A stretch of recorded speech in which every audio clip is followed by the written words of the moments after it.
what I want to do is really talk a little bit about something that Bob and Holberg started talking about yesterday, which is how important Robert Creeley was to people in my generation, to people going to college in the 60s.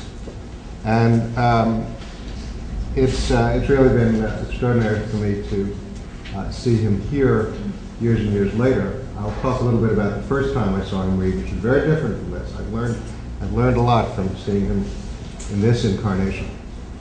But in the early and mid-60s, my life as a poet and poetry reader was dominated by two volumes. The Opening of the Field by Robert Duncan and For Love by Robert Creeley. These are the very books from the time. I can prove it because they both cost $1.45. They were sort of mighty opposites in the poetry world, although of course good friends. Duncan was grand and romantically lyrical, and even though Robert Lowell said Hart Crane was the Shelley of his age, it seems much more obvious that Robert Duncan was the Shelley of his age.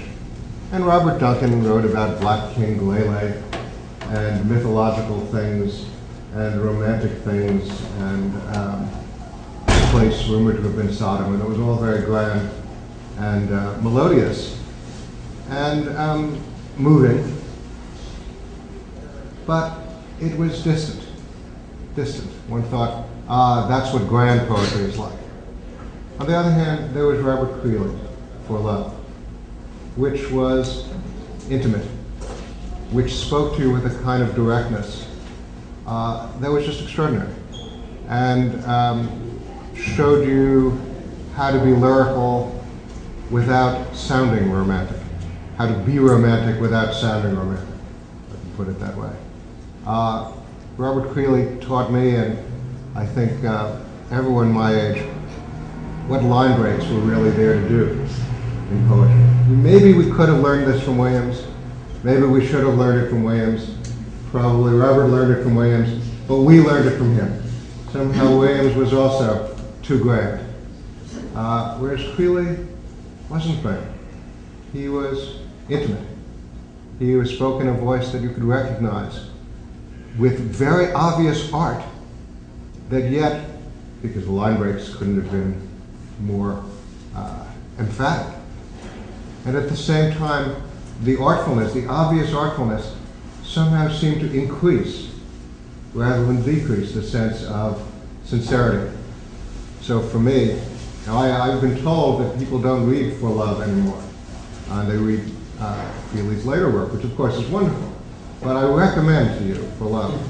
And for me, a poem like The Whip or The Business, poems about being in love, about jealousy, are just simply permanent possessions. I'm going to now recite to you a poem I wrote for Robert Creeley in, I don't know, 1964, 65, 66, somewhere in there. As you'll see, it's kind of half parody, half homage. It's kind of one that turns into the other. It was called, but I guess it still is called, In Praise of Creeley. And it goes like this. The starkness of your verse is much to be admired, Robert Creeley. Truly, it is not a common thing in our time. So that gives you some sense of what Creeley meant to me and people like me back then.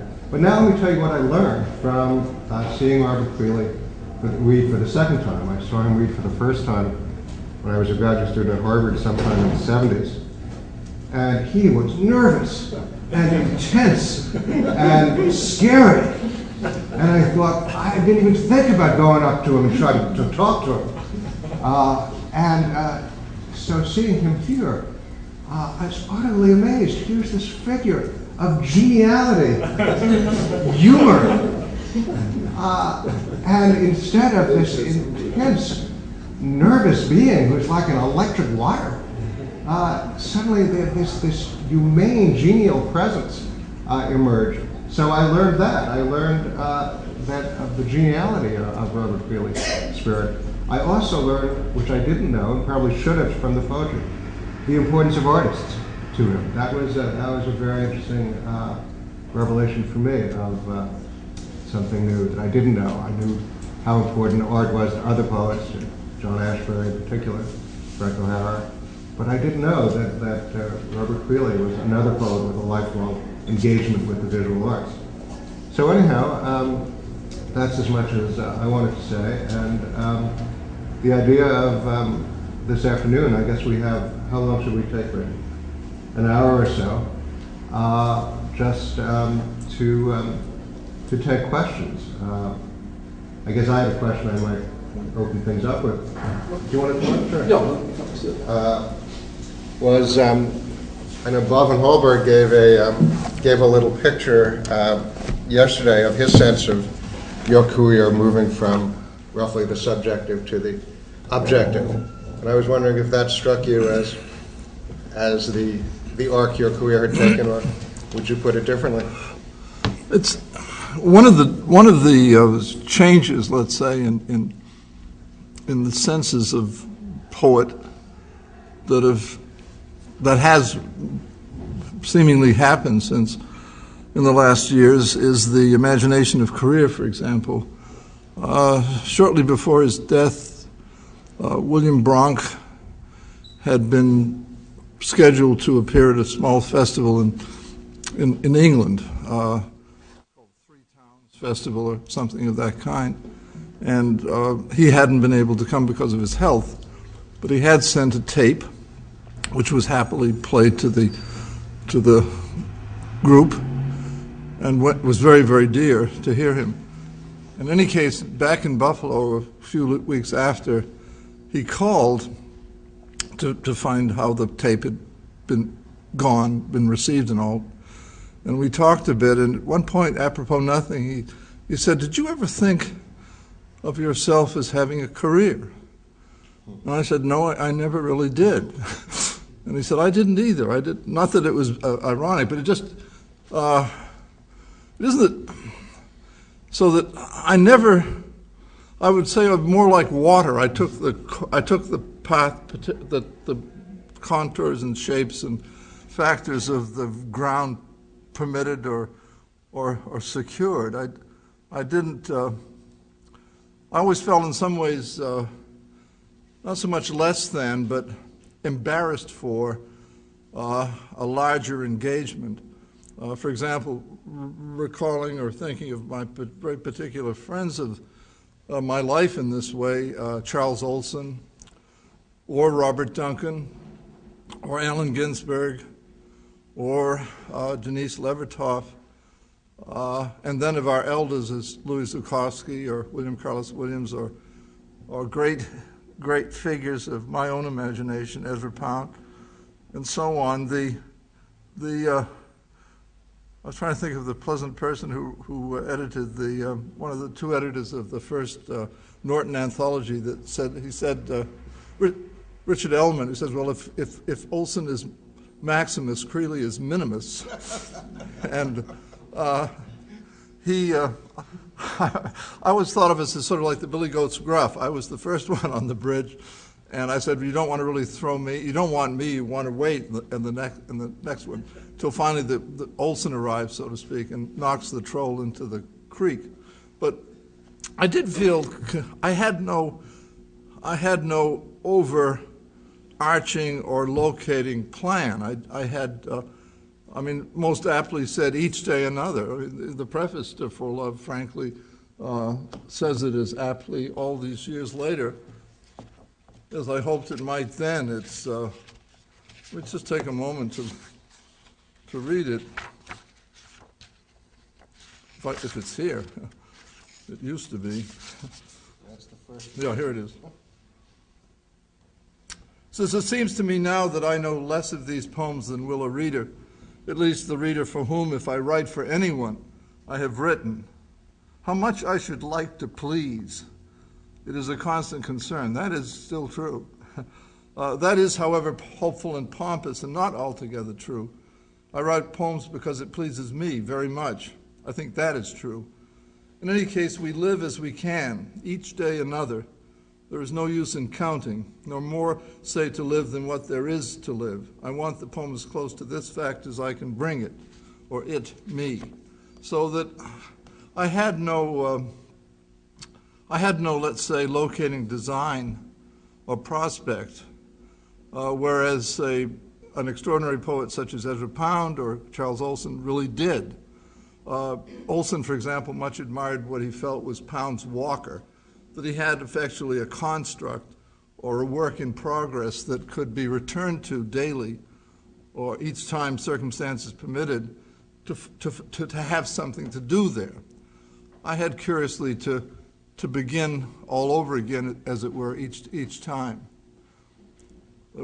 I love that. Again, in my generation, we admired immensely those terrific writers as Joyce, which concluded book say, to be continued.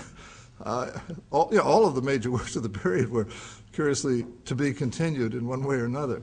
And Patterson, for example, coming out in its 4 books in its final 5th, this was a continuity and prospect that, in my own work, didn't ever quite occur in that manner.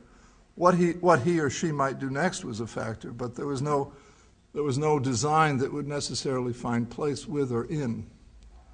So I had no career. I wish I did. No, I don't want a career. It'd be useless.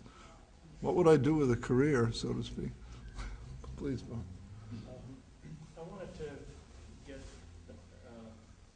another term in play in talking with you about your poetry. Felt that the reading yesterday, you stressed one side of your work, a more exploratory side. Yeah. And your reference to Bronx reminds me of the other side. That is to say, Bronx is a very intellectual / philosophical poet. He's a poet whose poems have paraphrasable sense, and he means what he says in his poems, and he says things about the meaning of life. Right. And that approach to the art is in some kind of relationship in your work too with the interest in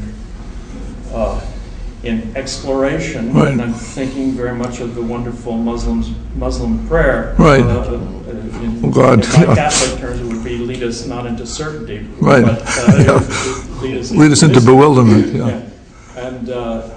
And there's some kind of play between a relationship, to put it in a textbook way, a relationship to wisdom literature, Right. and a commitment to exploration, and even to exploration of what is implicit in the language that we use in speaking to one another daily, even the small little words of relationship. I think all of these things have a part in your poetry, and the new book begins with a poem Right. that I like very much. I like it. Way, I like that. Yeah. and which I think is closer to that sort of wisdom dimension of your writing.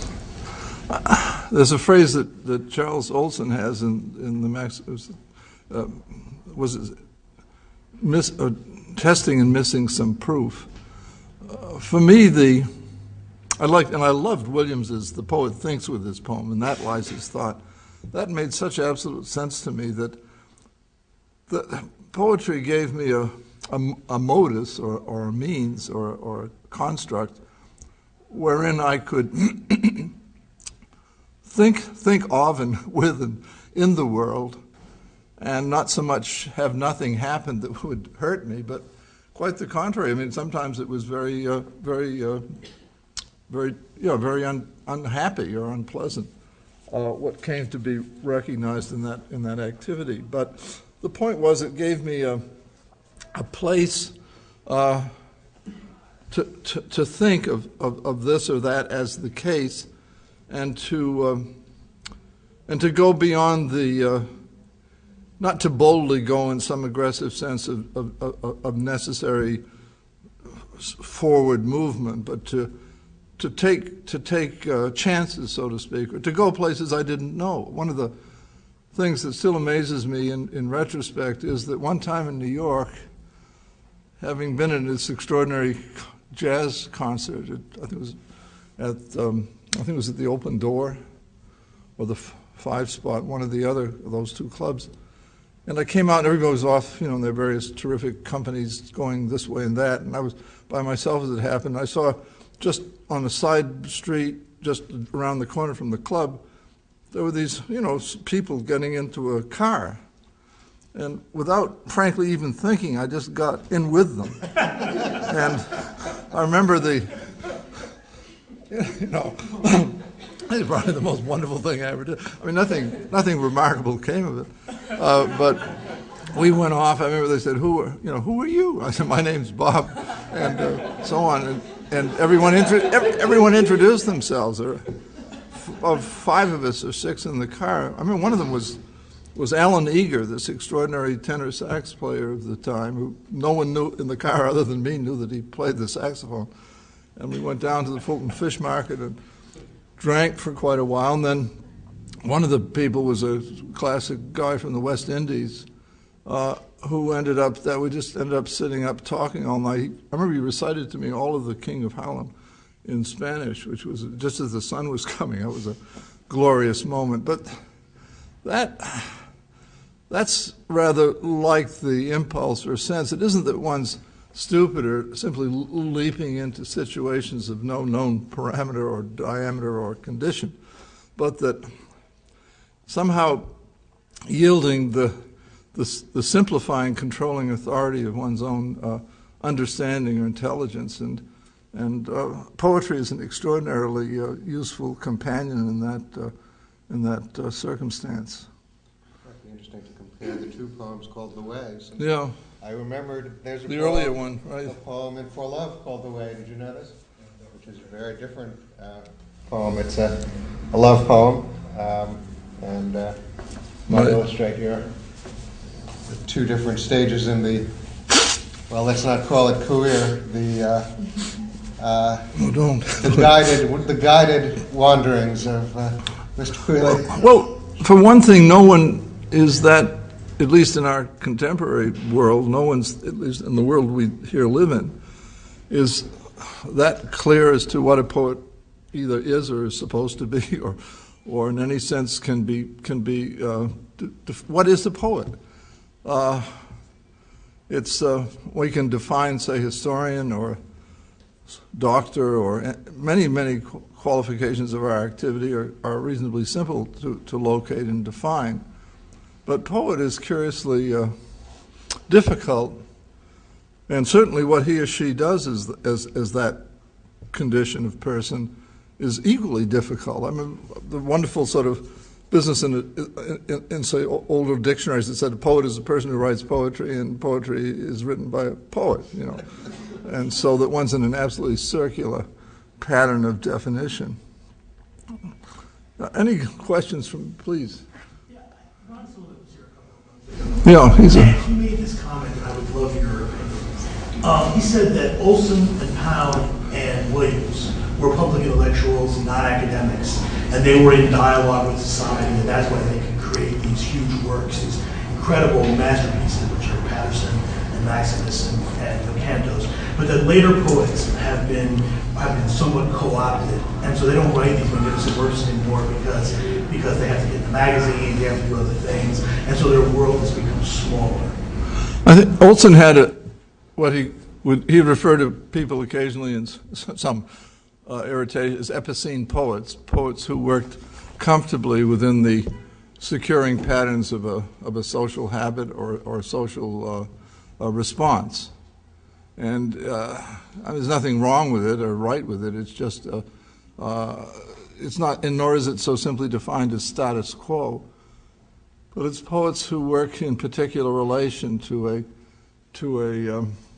what one can say a habit or fact of the society's structure. Same way one would speak a language or have social manners in some pattern. There are those who don't fit, and they come from all manner of social condition. I was reading on the plane coming here a New Yorker article reviewing a biography of Woody Guthrie, who comes from classic, upper middle class family, and ironically becomes this voice of the most impoverished and desperate aspects of our social body, all frankly invented, not at all based on the habits of usual experience, etc. Not unlike his subsequent great heroic son, Bob Dylan. Yeah. So I remember Allen Ginsberg dearly, when he was young, wanted to become a lawyer and defend the terrific despair of our working class, and then got worried about being confronted with Irish toughs and not taken too kindly or something. So he therefore switched to poetry, but poetry served him in ways, and all of us far more comfortably, aptly. It's the public intellectual, certainly, in ways. I think too I suddenly think of Kenneth Burke, for example, who to my mind was a classic public intellectual who would not ever fit comfortably in a usual institutional frame. And he had friends who were, Lionel Abel was another terrific person of that. I remember being at Buffalo one year when Lionel Abel was then faculty, a terrific confrere, and Leslie Fiedler was the chair, and I remember Leslie saying, what are we going to do with a full professor who has literally no students? No student dares to sign up for a seminar because he attacks them so vigorously. They hardly get into the room. Lionel is at their throats. How dare they think that? Don't they know this and that? There was a wonderful moment when Norman Brown had come to lecture and did it by a wonderful associative string of quotations. And Lionel leapt up. First question was, how dare you come and presume to give us a lecture which is only a pastiche of quotes? So, they were both, that was an extraordinary generation, thinking of the great heroes of public thinking. I thought there were, add many more to that company. So, I think that Olson and, I think that that's an apt, Ron Silliman is a shrewd and terrific observer. And I love his blog. I think that's one of the great resources.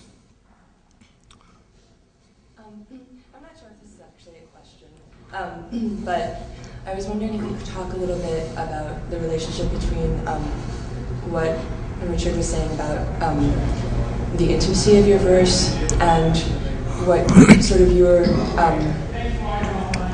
something like the sort of modesty with which you talk about like not having a career. That's not modest. That's practical. Like that. And it seems like there's a connection between those two and between Bob's sense that the kind of knowledge seeking that's happening is one that's that sort of doesn't know where it's trying to get. But there's something. The dilemma is, I remember I asked Basil Bunting years ago when it was that he recognized, or how it was, and when it was that he recognized that he was a poet. And he told me that actually he used the wonderful phrase, it was first borne in upon him that he was a poet. When he was sitting on the hearthrug in front of the family's fireplace, fire burning brightly, and the family elders were discussing some aspect of the Russian-Japanese conflict. So I figured it's got to be like turn of the century. How old is Basil Bunting about? In other words, he was something a little less than 5 years old by my calculation. And he said it was suddenly borne in upon him that he was a poet, which was disturbing because he didn't know what a poet was. So that's pretty much, it sounds absurd, but curiously, it made a lot of sense that there's nothing so, it's always terrific, but there's nothing so remarkable in the fact that, say, someone finds him or herself with a skill in some sense of sport or something, or music, whatever, of having an innate capability, which one either chooses to foster or uses a resource or doesn't. There was I think Max Dane, the extraordinary mathematician who was at Black Mountain College after this particular group had come from sad pre-Nazi Germany and ended up at Black Mountain. And Dorothea Rockburn, who's a painter, one of the first students at Black Mountain to actually go there for 4 years.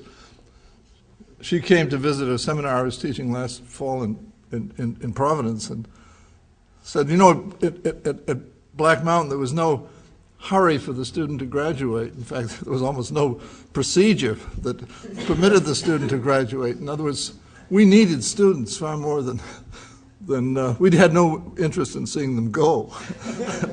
so it was up to the student to contrive to force his or her admitted exit. And so she also had her first child there, which was a curious real time for her. But she said she had not been there very long. She'd come from Canada and I think Montreal. And so it was a very strange and new place for her in that way. But she said Max Dane decided that she would be an extraordinary mathematician, that she was effectively a natural. I mean, she had no background, no qualifying information that would argue that at all. And but he invited her to take his classes if she could, but she had other commitments. So he then suggested perhaps they might take a weekly walk, and during which he would give her some senses of mathematics. And so, he wasn't out to try to sexual advances or anything. He was quite serious. And so she said they would take these walks and he would say about here's a tree and so much is above the ground and here's so much is below the root. Here's the proportion of the root structure to the tree, on and on. So we got these endless analogs or instances of relational pattern. Took that, anyhow. It ended up with her having this extraordinary background or information and practice of mathematics. And if you know her work at all, you certainly see it specifically in that. But, she did not want to be a mathematician. She said it still is in some ways displacing that if she's, say, with a company that includes topologists and such, she feels very comfortable and understands all they are talking with and about, but can never identify her own interest or why it is that she knows this stuff. Poets are not people who necessarily have learned to be poets. It's more that, say, poets are people who have learned that they are poets and have occupied or done with that, such as they otherwise thought to or not implemented, but put it to this or that use, which was this or that way successful or not. And continuing with the endeavor of writing poetry, how much do you think being around other poets and being around this group that you were so close to, the Black Mountain people and the Slavotov and Company, how important do you think that was to sort of enabling you to just keeping on? I think it was Allen Ginsberg who said the first poem of mine that ever really got to them was that one it ends, I will send a picture too if you will send me one of you. Let us suddenly proclaim spring and jeer at the others, all the others. I will send a picture too if you will send me one of you. It was that, not just, pen pals. We had this extraordinary community of Conspiracy. You send me your poems, I'll send you mine. Things tend to awaken, even through random communication.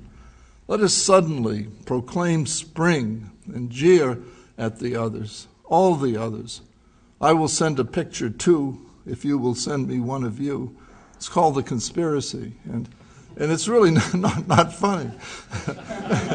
It's so that I lived in such, I think it was pre-computer days, certainly pre-email, and I often lived in places that were very remote from, say, any other circumstance of poetry or poets. Places like Littleton, outside of Littleton, New Hampshire, or outside of Aix-en-Provence, or outside of Palma de Mallorca, for 3 instances, outside of Guatemala City. And so having or Albuquerque, frankly, in those days, having a company, which to me was immensely reassuring and important, to talk with. I mean, think of it. I mean, as a practical instance, the correspondence between, say, Charles Olson and myself amounts to 10 volumes in less than, I think it's like around 2 years. And someone said, God, if they'd had email, it would have been incredible. And Olson is writing a correspondence of this bulk to at least 2 other people. It's like Olson would say, he says another reference, we who live our lives quite properly in print. For us, the meeting place and the necessary exchange was largely accomplished with letters. That's what makes this, I must recommend to you with great emphasis, the absolute interest and delight of the correspondence between Robert Duncan and Denise Levertov that Stanford published last fall. I think it's called simply The Letters of these two, edited by Albert Jelpe and Robert Bertolf. It's a wonderful record of this way that poets sustain and secure and locate for one another the necessary validation of what it is they're doing. Yeah. Can you follow up on that? Please. And remind us of the question about the Ron Silliman remark about public intellectuals, because when you began your correspondence with Olson, you were isolated geographically. You're isolated institutionally, as I understand it. That is to say, you weren't making your job from your living from anything. And you were remotely connected to writing, and you didn't have your eye on moving into the institutions that pay poets for. No, I didn't have a degree. I didn't. And whereas Olson had that background, but he was leaving. Yeah. Too. Yeah. And so I get, and we think, and Duncan, who lived a life of isolation, living in San Francisco, having tried out the New York literary scene. So what I'm interested in is that in the academic world, we think of engagement as being the sort of vigorous form of the literary life, and the term of public intellectual has a lot of cachet now, because we think of people who are intellectual professors who really get in there and mix it up with the mainstream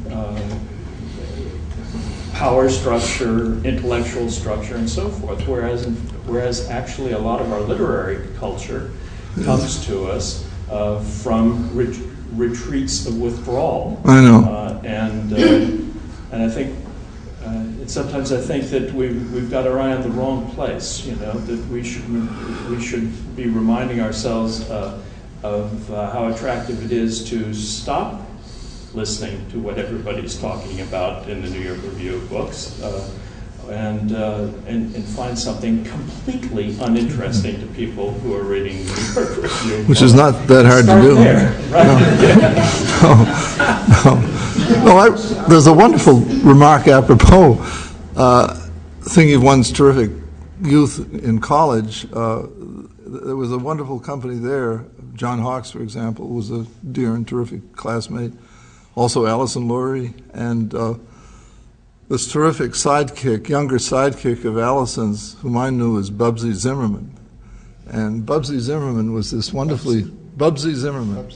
And Well, Bubsy Zimmerman married Jason Epstein, and Bubsy was a nickname for Barbara. So anyhow, Barbara Epstein, the publisher and of New York Review of Books. So one time in New York, on impulse and being just a little bit drunk, I called her and I said, "Why, Bubsy, did you, not why did you do it, but why in the name of heaven do you, what's with the New York Review of Books?" And she said, "Well, you know I couldn't write," which I thought was a charming and delicious. So, I mean, no, I mean, I stand by it, so to speak.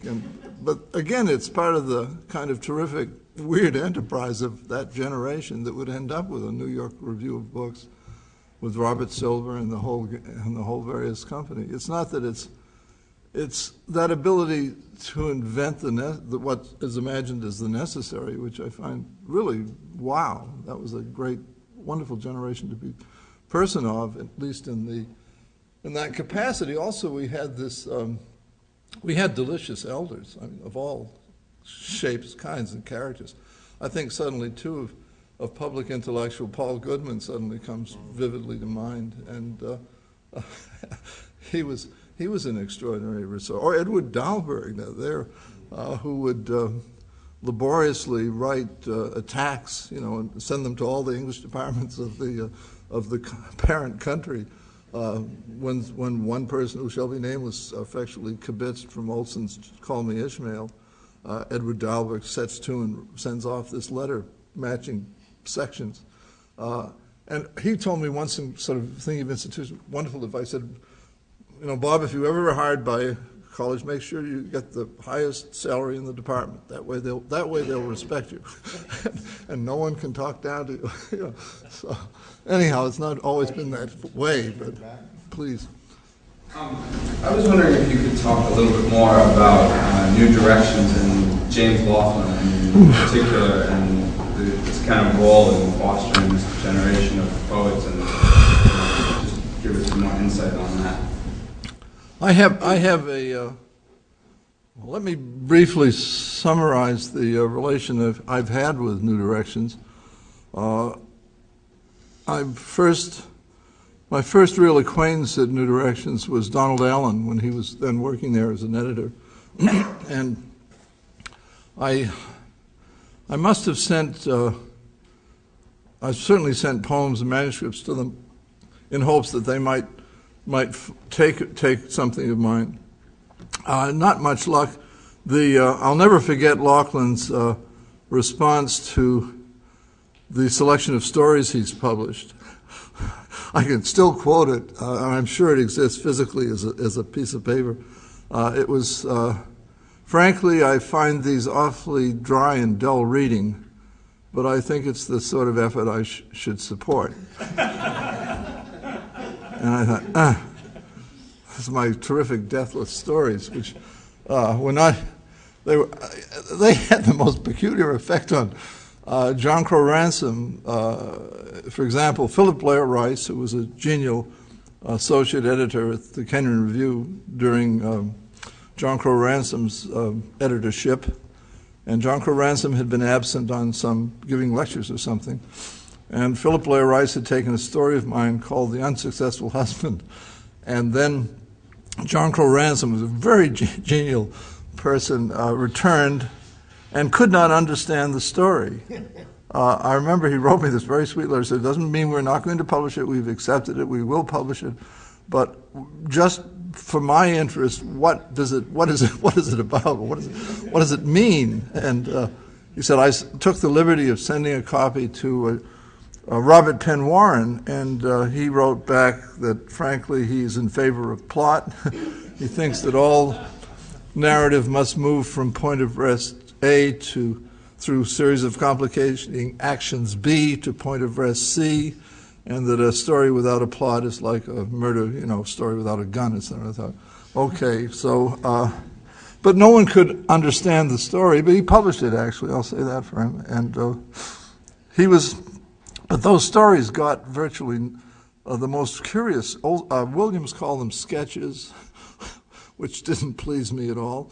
And then Olson, anyhow, liked them indeed, and he wrote a brief preface, and Laughlin took them. We're back to Laughlin. I wish I had, I certainly had a good relation with James Laughlin.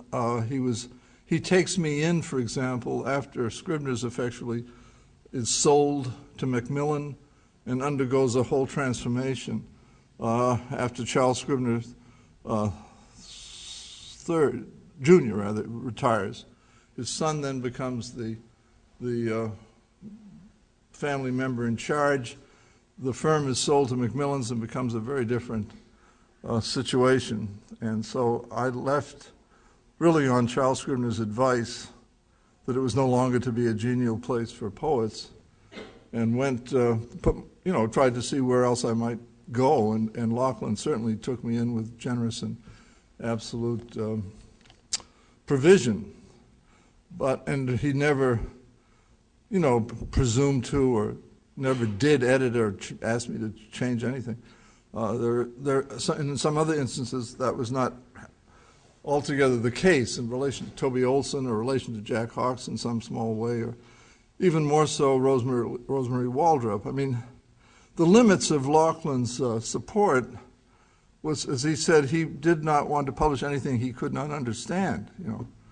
That sounds fair enough, and I'm not proposing to you that Laughlin was deficient in understanding, but he was certainly limited in what he thus could respond to. His resistance to Olson was, I thought, always curious. Just that here, he lets me do a reader, effectually, of a selected Olson back in the middle 60s, which is still in print. I mean, come on, what had he undertaken to publish Olson at that time, it would have been a happier circumstance for all of us. And much the same relation with Zukofsky, or with the objectivists generally. He only publishes Oppen when June Oppen Degnan effectively comes in with the San Francisco Review support. So that I'd almost like to say, what poets does he nurture other than Gregory Corso, Florence Ferlinghetti, Denise Levertov, etc., Duncan perhaps, but he's the only poet he's really initiating of in that cluster that I think of quickly. Well, Lawrence to some real extent. Lawrence has the Pocket Poets, which starts him much more aptly. But Gregory, he certainly is the primary publisher. Gregory is the first poet to be published by Laughlin of our particular generation, as far as I remember. And that's about it. Yeah. The Scribners published The Island, right? Yeah. Scribner's published about 6 or 7 books all told, I think. They published For Love, they published Words, they published Pieces, which was a crucial book for me. They published a day book, and they published Presences, and they published The Island, and they published The Gold Better Diggers. than the stories? I love The Island. I was glad you mentioned it.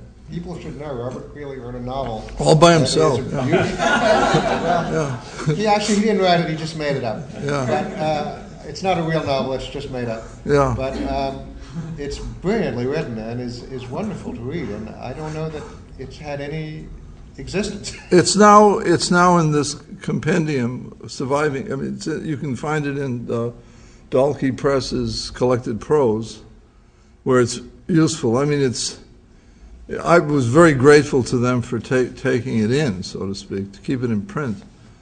And then the whole sense of a collected prose was first done in England by Marion Boyers, and then picked up in this country by the University of California Press. But it's not altogether, I mean, that's the way it's going to be there probably for some real time. But for example, Fanny Howe had possibility of being published. She was trying to get her prose, which I think is terrific, picked up by University of California Press, now her primary publisher, and they editorially proposed to do her 7 novels in one book. And I found on the terrific web a lovely report of Modern Library Giants, which did not really do well as a condition of physical book. Anyhow, no, the novels weren't written to be put into a series of 7, you know. So I think in like sense, The Island will always be best if read as a book, not as, you know, pages 280 to 354. I recommend it to people. Yeah. I saw a bunch of hands. I have a question that brings us back to if I were writing this. Yeah. This is a book that includes several of your collaborations, Right. Some of which have been published as standalone books, like Drawn and Quartered. Yeah. The collaboration with Elsa Dorff and others, the Alex Katz book. Many of which we have in the library, either on the shelves or in special collections, and are well worth looking at. But my question is, and it gets back to some of the things we were talking about earlier with regard to, and some of the things you've said, with regard to finding your way, or the ways in which a poem for you can become a kind of instrument for speculation or something like this. Right. And I wonder how that changes when the frame you allow yourself into is rather than the world at large or some specific circumstance in your life, but rather another piece of art, so that you take your impulse from this other work. And I wonder how that's changed for you and what it's done for you. It's given me a company or again, this morning talking earlier with Penelope, she was saying she was interested that in the reading yesterday I spoke when this was a poem for such and such an occasion, this is a poem for such and such an occasion, and it's true that the kinds of provocation, or what Olson called terrifically, he will have several causations, that my causations in the last, say, 15 or so, 20 years, have often been the provoked or occasioned by working to some specific context, or e.g. writing poems vis-a-vis a friend's, a fellow artist's paintings, whatever, that kind of, I was saying, well, I can't hit the street and fall in love and write, I mean, I don't, I'm sorry, you know. So the kinds of provocation or ways of thinking the world that served as basis for writing, or served as provocation or impulse, have largely shifted, so that these worlds that these dear people propose are fascinating, like going into someone's house, or simply walking down a street with someone, thus pointing whatever out to you, or just seeing through someone else's ways of locating a world that's apparent once you so enter it. The writing I've done in that way, I don't think is necessarily descriptive of the art. And it seems in some peculiar way that I can't myself explain. I mean, it doesn't seem to have an explanation. I remember when I wrote the poem specific to Susan Rothenberg's paintings, which were up at the Museum of Fine Arts in Boston, and I sent her the poem, faxed the poem to her. She was lives out in New Mexico, and there were several days in which there was no answer. And I thought, either she just we really, as she does say, don't know each other that well. She comes from Buffalo, and I'd done a collaboration with her earlier, so we had that. We knew that. But in any case, so one afternoon I was up in Maine by myself. The phone rings, and it's Susan. She said, "How did you know?" I said, "What do you mean?" She said, "I hardly know you. How did you know all that stuff?" I said, "I don't." I said, "I looked at your paintings. You know, they were reproductions in hardly grand objects." But she said, "How did you know that I felt all those things?" And I said, "I looked at your goddamn paintings, you know." And I know you can. It isn't that I discerned them or intellectually apprehended, but I felt that.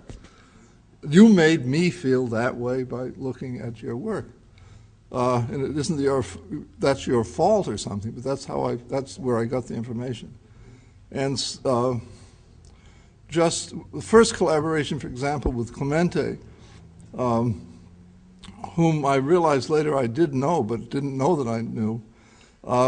I'd met him crossing an intersection at Mott Street in New York, and we're the only two people who were crossing diagonally. We walked by each other, very aware of each other, but not and looking, but very shyly. And then later I realized this was Clemente, and so our mutual friend is a extraordinarily dear person, Raymond Foy, and Raymond had asked me if I might write some texts for 64 pastels that Clemente was to have in a show in Paris. And I was then in Helsinki.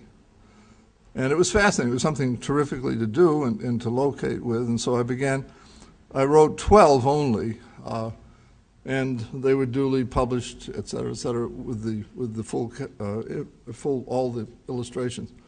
Well, not illustrations, but all the pastels. And I remember when I saw him, he said, I called it It. And he said, how do you know that was the working title it had for the whole sequence of things? We found correspondences without, it's like dancing or just knowing where someone is without having to explain anything. And I feel that rapport with him. And likewise, it works both ways. And it doesn't, you can't fake it. By which I mean, if it isn't there, then it just there's nothing to do at all. More recently, a pleasant publisher in Germany wanted my interest in working with a pleasant artist there, but the work in no wise engaged me. It wasn't that it wasn't this way or that. It just for me there was nothing I really felt provoked or engaged by. So who knows? I mean, most recently I was up in Steve Lacy, the terrific jazz composer, musician. He and I had an evening with Irene Abbey, his terrific wife, and who also sings.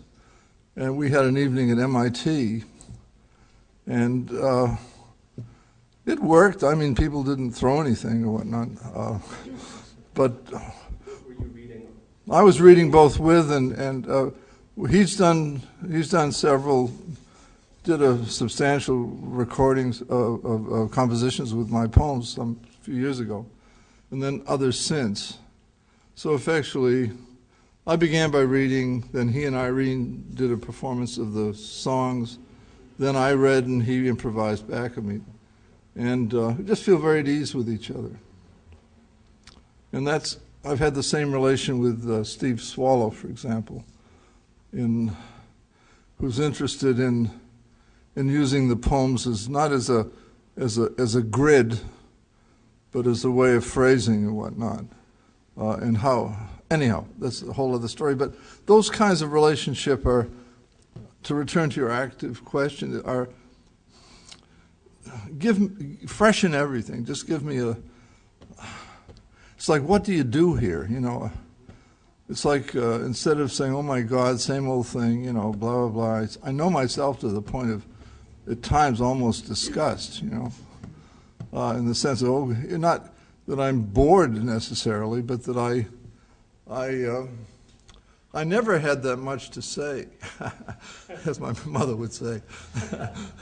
I never, and being old now, I don't feel disappointed or confused as to life, but I don't think its particular presumptions as to its significance or purpose are all that interesting. They serve as here we are in a room, and we have this number of persons to attend and to accommodate. So it makes sense that we have this room with these chairs in this situation. But that's all, you know, on Earth, so to speak, or in the universe.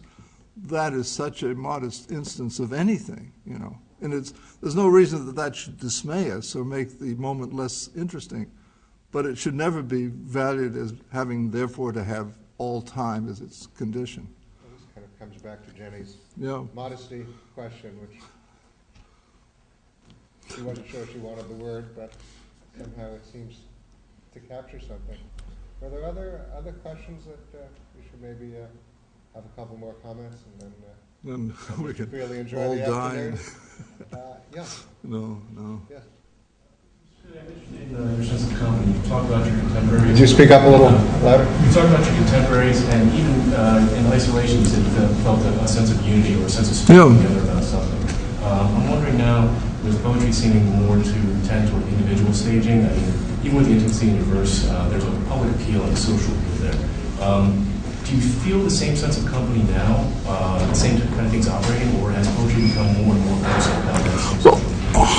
I think one thing that it does take age to recognize is that far more displacing and therefore in that sense to be feared than one's own death is the death of the people who are one's life. There's a great line in this Art Carney movie called Harry and Tonto about a guy in a cat who says the terrible thing about being old is all of your friends are dead.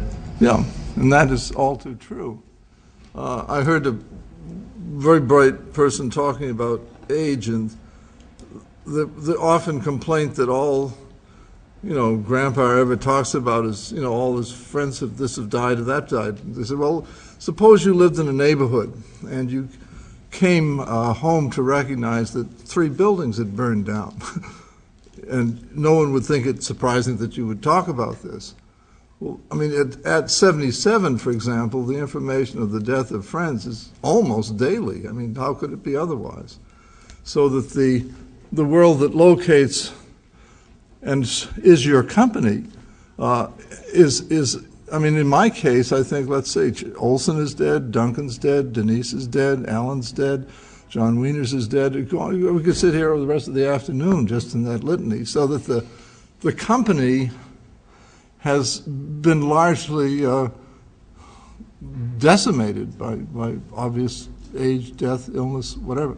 So that to be a survivor, Lawrence Ferlinghetti, myself, John Ashbery, dear John Ashbery, et cetera, there are not, quote, many of us left. Remember when I was a kid, at the 4th of July parade, you'd see there were, I think in West Acton, Mass, there were like 4 people from the Union Army in the Civil War.